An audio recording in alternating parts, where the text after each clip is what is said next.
All right, we're going to get started. Welcome, everybody. I want to introduce your speaker, Chris Holden. He is the Director of Sales and Marketing with the Hop Guild. It's no longer the New York Hop Guild, it's just the Hop Guild. He's also owner of Crooked Creek Hops, and as he described himself as a huge beer nerd. But on top of everything else, the Hop Guild is also a huge supporter of the New York State Brewers Association and a good partner. So I'm handing it off to you, Chris. Thank you.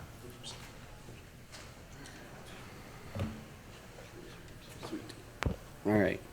Thanks, Paul. How's everybody doing today? Awesome. A little livelier than the opening remarks. That's good. So, yeah, my presentation is going to be on high Thiol, New York Cascade. It's kind of building off from what we had done last year, which hopefully that'll pop up. It's supposed to say sustainability. I'm assuming it's whatever. But anyways, so obviously the theme this year with New York State CBC is sustainability. Well, it kind of was fitting that last year we did this first presentation and this research on New York Cascades because we were looking at sustainability. The hop industry was looking for sustainability with varieties that we could continue to grow that were that grew well, but also that we could sell and that you guys could use in the vast majority of different beer styles and everything else. And what it came down to was most growers were saying that Cascade did the best for them. It was their highest yielding and what they made the highest profit margins on. So we pushed that. We had we brought in Omega Yeast and Hop Technic and Industrial Arts, and they helped us out. We did those two beers. So basically, we're starting off with what is sustainability for hop growers. And obviously lower input costs, higher yields, ease of harvesting, and steady pricing. That's what most growers are looking for across the world right now. So it just was nice and fitting that it was Cascade for New York as it grows well here.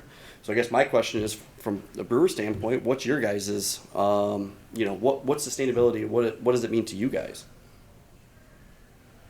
Anyone want to take a shot at it? No? Supply chain, There you go. Okay. Anything else? steady pricing. Nice. Yeah. So pretty similar stuff, right? You're looking for to be able to do the same thing year after year, over and over for a long period of time, so that way we all make money. So the overview of what we're doing this year compared to what we did last year, we started getting into the farming aspect of this. So last year, when we first did the testing on the Cascade, it was a 2020 crop year lot, and that's what was used for the beers. At that time, we already processed our 2021 crop year stuff as well. And so we didn't really have any data that was confined to the farms and everything else. So this year was the first year we really got to do any data collecting and research that was based solely upon each farm that we work with here in New York State. So we're going to go over the research, the glutathione 3-MH precursor levels. And then we're going to talk a little bit about, is it just G3MH in these thiols or in these precursors for the Cascade, and then the impacts and some of our hypotheses that we're gathering and coming up with at this point in time. And on the brewing side, we're still doing brewing testing, trying to figure out more and more what we can do to help you guys out to basically make it easier and get a higher return on your investment from the impact of what these thiols are doing with your beer, or how you can develop recipes, or how you can utilize them in a more consistent manner, basically. So different ways to play, the current practices, the tests that we've done on beers, and then best practices that we've kind of come up with at this point in time. So far, research over the last year, we've done testing and studying many of the factors that could be contributing to the heightened and high levels of the G3MH in our New York grown Cascade. We're using Nezios in France. They're one of two lab facilities that are able to test for not the overall amounts, but actually break everything down so we can get a really good idea of what is actually going on. Whereas, say, like what Hop Technic can do, they can show the chromographs, but it can't tell us what the actual levels are. We also tested 2021 crop year lots that we still had in stock, as well as gathering up some stuff from other growers across the state, older lot years, current lot years, to kind of get a better understanding of what might be going on. We're studying soil types, figure out if it's something to do with the soil. The training dates and harvest dates, it's more not necessarily the dates there that matter, but maybe the growing period and the time. Drying temps and techniques, is it a rootstock issue or deal that, is there a certain rootstock out there that is contributing to this? Then we've been comparing year over year growing conditions. We have technically 3 years of growing conditions that we can go over, but again, the problem being is that we don't have it broken down per farm and what actually happened with each one of those farms that year, because of the fact that this was the first year we actually got to break that down. And then we're studying geographical locations of farms and the potentials of the microchasms within the state to see if that is a big factor within what we have going on. So could this be as simple as a rootstock situation, soil type, the microchasms, training and harvest dates, drying techniques and temperatures, or could it be that overall New York has something going on here and we have something that is terroir regional based? So first thing, we look at the levels of the glutathione 3-MH. So the normal levels that we've seen from Cascades and their hops from other growing regions is usually 5 to 8 nanograms, or 5 to 8,000 nanograms. Sorry, this is micrograms. The height levels we see anywhere from like 10 to 16,000, and then the high levels anywhere from 16,000. We've gotten all the way up into almost a little over 34,000 nanograms, which is pretty impressive. So is it just G3MH on the precursor side? On average, 82.5% of all of the precursors are made up of the glutathione 3-MH in our Cascade. The GC, which is glutathione and the cysteine bound together, 3-MH normally makes up roughly 11.8% of the remaining, and then there's very little that make up the last 6% or so. Oh, also, I want to go back if I can. There was one other one in there that's actually a free thiol that we're starting to look into as more and more too. It's contributing a lot of grapefruit flavors that we're seeing quite a few lots. The original 023 lot had a lot of that as well, contributing to a lot of that grapefruit flavor that maybe last year, if you can remember, the non-thiolized version had a lot of that. We're going to start doing a little bit of studying on that side too. So what we have here is the thiol levels of many lots. So the first 3 are the Hop Technic True pellets that we did. So the first one all the way to the left, that's the original 023 that we did the comparison with the beers on. It was lot number 023 and it had 23 micrograms. So it was just a coincidence that was the case. Something to take note on, whereas it makes it a little difficult only having 1 year of this data, is that 2.6% of that specific lot was made up of Western New York growers, and 97.34 was made up of Central New York. You go to the next one over, it was the same lot year, or same year, the 022 lot that we got tested. When we tested that, it was much higher. That's 100% Central New York grown. It was 2 different farms, but it was 100% Central New York grown. The 2021 crop, 047, we had a little bit lower, more of a heightened is what we're calling it right now. It was 55.5% Central New York, 29.6% Southern Tier grown, and 14.8% Finger Lakes. Finger Lakes for us, what we consider Finger Lakes for the hop growing side, is anywhere basically the northern Finger Lakes up to Lake Ontario. The Finger Lakes isn't really a good place for hops because the soil is much too heavy. But we saw a difference there, and obviously we didn't know anything about the thiols when that lot was done, but it did test pretty decent. So then we get into 7 of our Cascade growers from this year, and I got it broken down in region. So you see Western New York first. So our 2 Western New York farms are showing the highest, and the highest that we've ever had actually, and then the second highest that we had this year as well.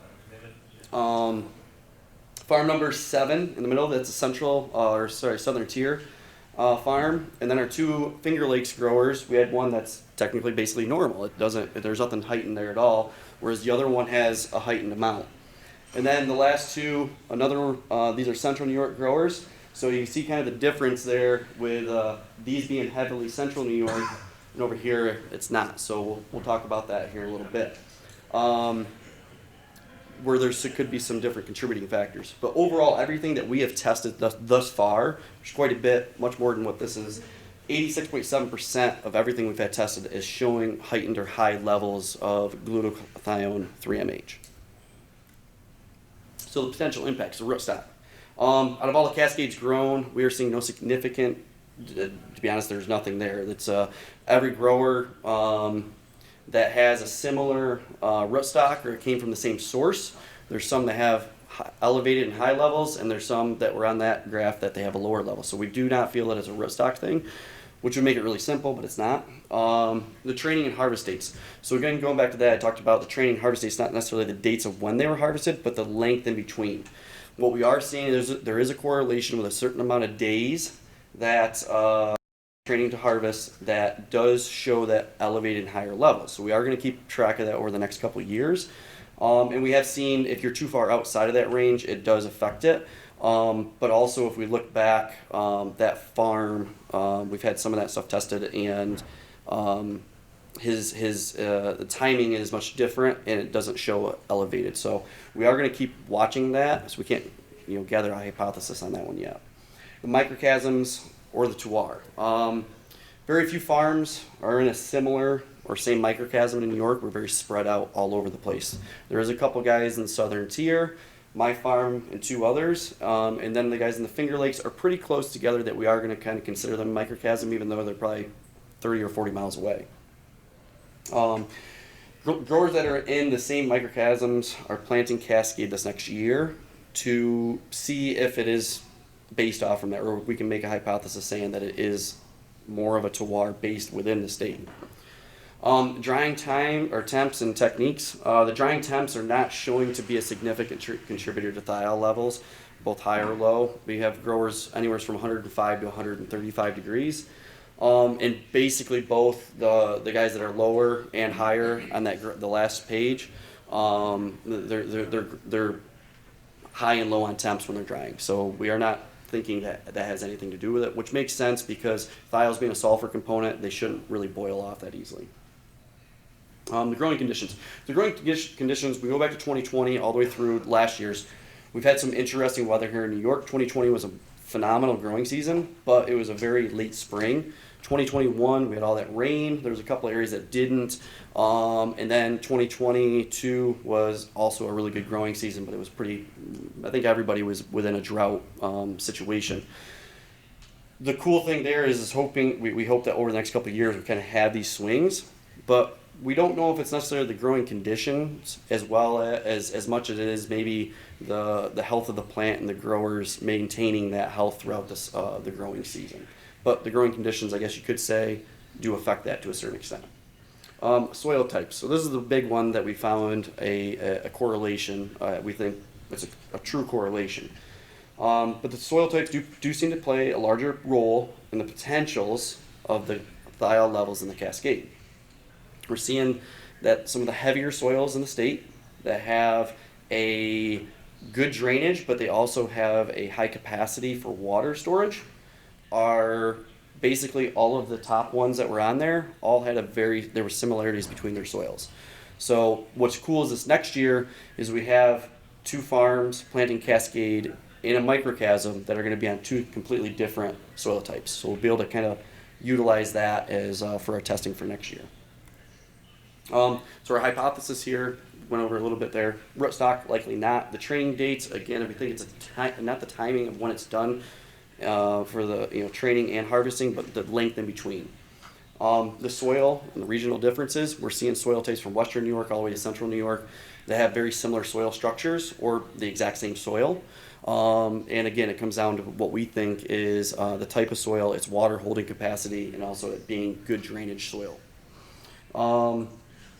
The growing season impacts, again, same thing. We're looking at, we think it's more of a plant health thing, where the growers, if they are not doing as good of a job and their plants aren't as healthy, maybe those levels are going to be down. But over the next couple of years, we're gonna, like I said, we're going to be testing more and more of this to kind of get a better understanding, and that way we can dial it in. It's like, okay, well, if we're going to be in this certain realm, that's the goal, and that way you don't see the swing in some of those year after year true pellets, I guess you could say, because we also didn't know about it at that point in time. So moving on to different ways to play. So we're moving on to the brewing side of things. So probably the stuff that you guys are more interested in. So the first one is genetically engineered yeast. So these would be like the omegas, using the IRC7s and the PAP-B enzymes that are put within the yeast itself. These yeast are reactive with cysteine-bound 3-MH. So since hops are very high in glutathione 3-MH, you have to use the mash hopping technique to convert those to cysteine-bound, and then that yeast can be active with those hop compounds. The other one are the high beta lyase yeast. So this would be like the Berkeley's. I think Imperial is working on one, and White Labs has one now too. These are quite a bit different. I don't know as much about these. I'm learning. But the potentials with these is pretty interesting, because instead of it breaking it down to a single, basically molecular structure, and only attacking, or I should say attack, but utilizing one component, it's actually utilizing all of them, both free and bound thiols. So you're getting different flavors from these different thiols. So these yeasts have some interesting components that might be able to help differentiate some of the stuff that you guys see. As of right now, I feel like a lot of the flavor that we know as a thiolized beer, it's that one particular dank passion fruit thing going on, and or as we kind of call it, we like to call it a psychedelic thing. But at the end of the day, I think exploring some of these other yeasts and seeing what they do, they could help differentiate what's going on out on the market. So the current practices up till what we know, or from the this time last year until basically now, what we do know is some mash hopping. We've usually set a pound to 2.5 pounds per barrel. Using T90 pellets is what we recommend. The big thing with the T90 pellets is, and this wasn't brought to my attention until about 2 months ago, is you got to take into consideration that those pellets are going to soak up about 16 gallons of water in that mash. So you're going to probably stick your mash, and I guess a lot of people have done this. So you got to account for that and add extra water, probably add a little bit extra rice hulls, whatever else. Using whole cone, I know guys are using some whole cone. I think it's neat, it's easy. My only concern there is that you're thinking about putting this within a heavy basin of something with a good hydrostatic pressure. You're compacting that cone, and now that cone that's already protecting the lupulin cannot get the extraction that you're probably looking for. So my personal opinion is I would stay away from the whole cone in this area. Leave that for the hop backs. That's the best place for it. So the kettle hopping additions. Utilizing certain attributes from the New York Cascade, both on the precursor and the free thiol side, can help maximize flavor output. That's something that I think a lot of people have gotten away from. And if you're adding that big of a punch of flavor in the mash, you kind of need to start stacking those flavors throughout the rest of the kettle. It also helps with adding more thiols, and we'll see that here in just a minute in some other graphs. But traditional products like T90s and whole cone, they work well here, but also advanced products like your concentrated lupulin pellets, your CO2 extracts, these are a great place to utilize these as well to help out with these thiols. So I'm glad this one came up because this is the one I was talking about. So the test on the beers. So there's 3 beers here. All 3 beers used 0.5 pounds per barrel in the mash.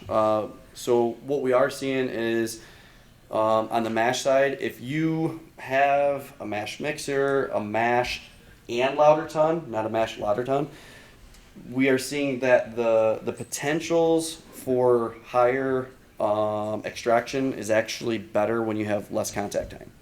So that's something I think needs to be worked out. I do feel that the hops need to be mixed in with a mash for it to really have a good enzymatic activity to convert that glutathione to cysteine, but it's something that maybe you start trying the last couple minutes of mashing in and seeing what it does. These are things that we need to start looking at.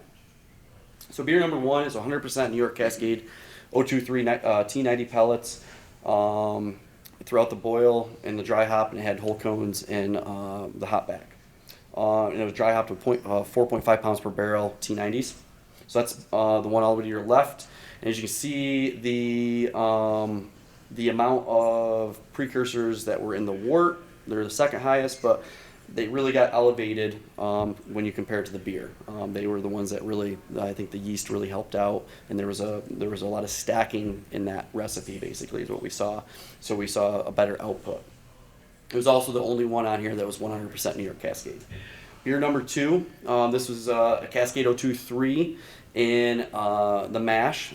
0.5 pounds per barrel. It had Cascade hop sauce in the Whirlpool with Idaho 7. Then it was dry hop with Citron Eldo at roughly, I think it was 4.5 pounds per barrel. So similar hopping rates for the dry hop and everything, but we used hop sauce in there. This one had a little bit lower amount of G3MH or cysteine 3MH at this point in time, in the wort. But it also didn't seem to translate as much into the beer. You could taste it. I tasted the beer and the beer was great. I think that the amount of thiols that you need is in some beers is much higher than what you'll ever be able to taste anyways. Beer number 3 was Cascade 023, Lot 022. So it was the higher one in the mash. This one definitely had the highest amount of precursors in the wort, and I think that that was a contributing factor due to the higher amount of precursors within the hops themselves. The difference with this one and the hypothesis that we are building off from this is we used the hop sauce and we did basically a dip hop in active fermentation. This beer, out of all of them, I would say was the smoothest. It was the biggest one. It was the smoothest. It had the least amount of thiol characteristic come through. But what we were thinking happened is that the terpenes are much more active with the yeast than what the thiols are. So having that big punch of that hop sauce in active fermentation, it took a lot more there. But I will tell you, out of all the beers, it was much smoother because I feel like it was much more balanced. And that's what we had learned. I mean, it was an 8.4% beer, and you could drink it way too fast. So it was good. It was good, but we also, trying to find an outcome with that, it was kind of we were surprised at the amount of flavor that beer had and the amount of thiols that would actually end up in the beer. But it's just something to think about when you guys are designing your guys' recipes. So what we have come up with for best practices at this point in time are a little different than what our current practices were. So mash hopping, with the current data we collected, a half pound per barrel, which that's advantageous for you guys. It's a disadvantage for us, obviously. But at the same time, we're looking at sustainability. If there's no need for you guys to be spending that extra money, why do that? But a half pound per barrel seems to be sufficient. If you want to go higher, you go higher. We're not seeing, we'll get into that, but yeah, half pound per barrel is probably fine. Kettle hopping. We see a lot of recipes now where there's not a lot of kettle hopping or no kettle hopping at all. It skips right over the Whirlpool. We do think that with thiols and stacking thiols, that kettle hopping is a good idea, and trying to find the different spots within the kettle makes sense. The Whirlpool, this is a great spot too. I wouldn't say to overload it, but this is a great spot obviously too to use advanced hopping techniques, advanced hop products. And since you're already putting hops in the mash and you're saving yourself, particulates within the brew kettle, why not continue to do that within the Whirlpool? Fermentation. So based off from a couple things that we've seen, obviously, we do feel, like I said, the terpenes are more reactive with the yeast than what the thiols are. So the dip hopping techniques and stuff like that, I would say stay away from that if you're looking for a good punch of thiol characteristic. Stacking flavor, again, if you are going to use more or higher level thiols within the mash, you kind of need to stack that throughout the whole brewing process and also on the dry hop to balance it out. If you got a whole bunch of flavor over here just from a little bit of a hop, from a little, you're going to need that same amount of flavor over here. So you got to kind of balance it out, whether that's 4.5 pounds per barrel, if it's 2 pounds per barrel, if it's only 1 pound per barrel. We don't, that's stuff that I think all of you would have to figure out on your own because all of your, recipes and tanks and everything else are different. But it's something to think about, And the grist and the shrub. So we've heard different things about mash hopping and that farmers can't take stuff and blah, blah, blah. First of all, if it's going to a farm animal, the hops are not going to hurt them. It's not like dogs. Second of all, the microbial, antimicrobial activity within the hops, with cows at least, could help out with less methane activity and more lactate production. And this is something that's used anyways. So if you are using a lot of mash hops and the farmers are giving you crap back, tell them that it's not going to hurt anything. It might just take them a little bit of time to get used to, eating a more bitter mash, just like anybody that goes from macro to IPAs. So education through collaboration is something that we're working on. Over the next year, we're really looking to start doing as many more tests as we can to basically finalize some of these hypotheses or getting farther to them where we can sit here and have raw data. So if it's something that you guys are interested in collaborating on, looking at, we're basically all ears. So reach out to myself or our team, and we can work on stuff like that. But at the end of the day, that's all we've got. So if you guys have any questions, I'm all ears. Love to answer any questions you guys have, both from the farming and the bring-in. Will? You were testing the lots, you were like doing 2 different farms. Does that ever like hurt your numbers if it's 2 different? So the first 3, those were pellet blends that were already done, and then the other 7, the other 7, that was this year's each individual bale lots from the growers. So that was the difference there, yeah. John? Are you testing for oils? Yeah, we're testing for oils. Yeah, not with this Nezios. I don't know if Nezios tests for oils or not. I've never asked them, to be honest. We just do the You thiols. see the correlation of oil content. No, definitely not. No, because we do have a couple farms that the oil levels are a little bit higher, up in the 2s, almost 3s sometimes, and for the finished product. And those thiols, I know that, I work with these guys pretty often, and there's definitely no correlation there. No, I think that, again, going back to like the fermentation side, the dip hopping, those are 2 different chemical components. So I don't think that there's any correlation there. Are the farms using any type of sulfur, pesticides, or have you found any correlation in the soil with thiol concentrations? Right. So the sulfur for pesticides, I don't think anyone out here is using sulfur for pesticides. At least not. I know they do that in a lot of the the wine side, the grape side. When it comes to the soil, as far as we've gotten with it is just knowing that the soil types and the similarities in the soil types, the soil breakdowns and the nutrient levels. That's something that we probably will eventually get into, because yes, that could. I don't know if that is actually transitioning over to components within the soil though, or sorry, within the plant and then in the cone and everything though. Is there something? Could there be something there? Maybe, but I don't know if that's necessarily the thing. Will? Have you noticed since if the Cascade is becoming better and more flavorful, have you seen anything where it's how do we get the customer without trying it to realize it's sexy again or it's new and it's not just Cascade on your tap list, they have no interest? How do you just you see these booming numbers, but how do we get that to the customer? I think. I used to say, don't put it on the can, but I think that's a cool way to do it, right? I know lots of guys, their recipe, it's a Chinook IPA, but there's Galaxy in it, so it says Galaxy on it, right? But I think that this is something that I've thought about a lot, to be honest, and other people have asked me this.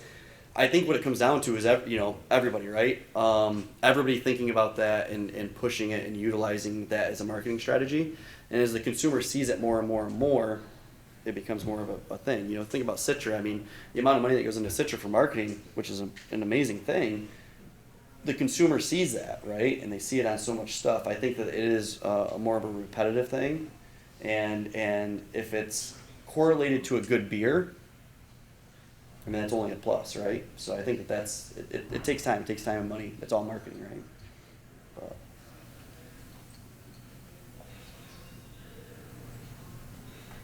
Anybody else? Do you think there might be more of a, for the hop growers that are already growing Cascade, will their demand sort of increase a little bit, do you think? The demand's gone up big time, yeah. Since this presentation or the presentation last year, the demand's it's a lot. Let's put it that way, which is a good thing, right? And that was the goal last year, was to present that to, basically allow the, your brewers know that, hey, this is the hop that if you want to see the New York side, at this point in time thrive, that's the hop that we really need to be looking at a little bit more. Obviously we're going to grow other stuff, but that was something that really needed to happen. And it's not just here in New York anymore. It's caught the attention of other states, brewers abroad, and which is good too. And if we can expand, our growers can expand their horizons. That's helpful for you guys as well. So yeah, we'll see. I think the next couple hops that they're already being talked about. They're going to be talked about more and more. It'll be like a Triumph and a Vista. They don't seem to have huge thiol levels, so it's not a big thing there. But those, and I've been asked this too, like, well, why not Triumph and Vista? Are they not sustainable? And it's like, well, they are. It's just Vista has been released for less than a year. Triumph had an interesting release, and it was just before COVID, and people thought it was one thing, and it definitely is something different, and it can be used in different ways. I mean, those hops yield really well. They both have challenges, just like Cascade has some challenges and everything too. But at this point in time, the goal is to continue to push the Cascade forwards, because at the end of the day, the dollar signs on the paper look really well for Cascade for New York. Sorry, some other questions. Have you looked into Nugget too? Nugget does well, but it seems to be not as consistent as Cascade. So yes, we've had guys that they're like, yeah, this yields really, really well 1 year, and then the next year it's like even 50% the yield. So I'm not really sure what the deal is there. But the sales on Nugget were never even close to Cascade before all these findings, I feel like, too. So that's, it makes it hard to push something that was maybe doing a tenth of what Cascade was. So hasn't it been shown to have a similar amount of precursors? It can, yeah. It could definitely, we've had some tested, it was more in that heightened level. Definitely doesn't get quite as high. I mean, everything that we've tested, we haven't seen anything else that's quite as high as that. There is an experimental hop out there that might get released. I don't know, that is much higher than our Cascade. But if that hop gets released or not, we'll know hopefully in the next couple of years. We've heard about Cascade as being more sustainable. It's in growing practices, higher yield and less input kind of thing. Yep. Yeah. So how we kind of judge that is obviously the input costs. How easy is it to grow? If it's a pain in the butt or whatever, there's some varieties that they grow a little too quick, and all of a sudden they start going off the string, and then you got to go back out there and put them back on. Sometimes that means you got to go out with a step ladder, and sometimes even with a scaffolding or whatever, and that's that's challenging. That adds to the labor in the field and everything else. So it's the input costs, it's the output, what you get for your harvest, and yeah, the harvest on it's pretty good. Most of the numbers we're seeing on yields have been higher than the average that we see or they see in Yakima, which is nice. Usually about 100 pounds more per acre. And then the last one is the harvesting. So what we've learned with Vista, John can attest to this, is Vista is a big burly hop, and it is easy to grow, and you don't really have to spray it all that much, to be honest. The issue is how much you can get through your harvester. And for instance, my harvester, I can do about 1/3 of an acre of Vista a day. Cascade, we can push an acre and a half or even more. So if you think about the labor on the back end, how much more you can do, that's what it comes down to.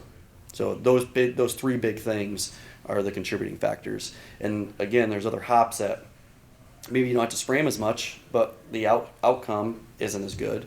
Or harvesting them is a pain in the butt because you're losing a bunch out the back end because they don't clean very well. So there's lots of different subcategories within each one of those. But yeah, it's those three big ones that we've seen where it's like, hey, this makes sense on paper. Like, So more and more farmers are developing a preference for something like Cascade over East End or other reason.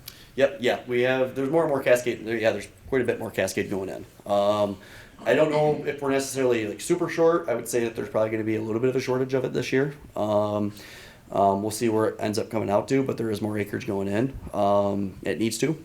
We kind of thought that it might need to, but hopefully that this year's growing season is good and the yields are up, and we can kind of fix that next year or whatever if there is a shortage. But yeah, there's more growers interested in putting it in if they don't have it in. Are there any data points on mash pH, wort pH in the brewing process that's detrimental or better for production? That I don't know. I am not that scientific when it comes to the brewing side. I'm sure there is. Just like with any hopping techniques, it's usually lower pH, right? It helps out, and if you can drop that pH, you can usually get a little bit more saturation basically out of the lupulin. So I would assume that might be the same case here. But I'm not, I don't know 100% for sure.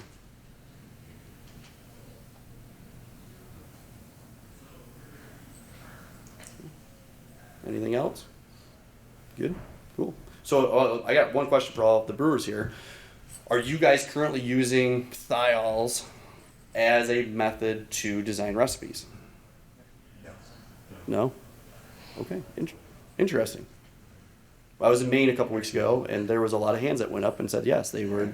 They are. Okay, cool. Yeah, I was gonna say yeah. In Maine, there was I think it was like half the room stuck their hands up and said that they were utilizing thiols as a way to develop their recipes. Not necessarily with mash hopping stuff like that, just utilizing the thiol side of it, whether it's free or precursors. So that's interesting. It's come a long ways in just a year. Well, I appreciate it. Thank you guys. If you have more questions or whatever, you come up with something that you forgot about, feel free to ask. We got our booth over there. We can go from there. Thank you.